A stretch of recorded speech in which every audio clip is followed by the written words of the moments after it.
Daga bayyana nasarar da Abba Kabir Yusuf Gida-Gida ya samu a kotun ƙoli da ke garin Abuja, mawaƙi Tijjani Gandu ya yi tsallen baɗake ya sako wata ƙayatacciyar waƙa wadda ta ba kowa mamaki.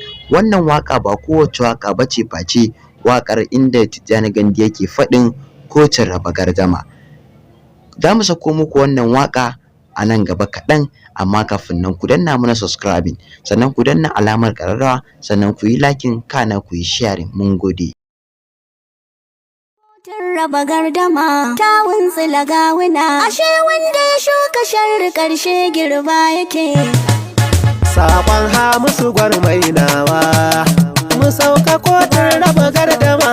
Kotun raba gardama, Gama kotun Najeriya. ta wuntsila gawuna, Masu ɓarawon agwagwa har darawa suke, yanzu ɓarawon agwagwa faman kuka yake. Saura mujinan zuwa kaɗan ya bi ta tsallake. Dukan furtinsa za ka gane karya yake, sun haka rami na sharruka rubutawa suka yi. kotun raba gardama ta wuntsila gawuna, ashe wanda ya shuka sharri ƙarshe girba yake. Kotun raba gardama, Ta wuntsila gawuna, ashe wanda ya shuka sharri ƙarshe girba yake.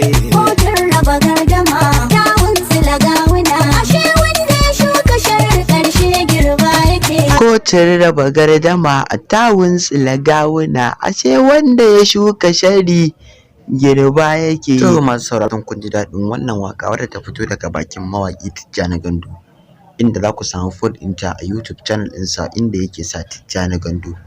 Mun gode.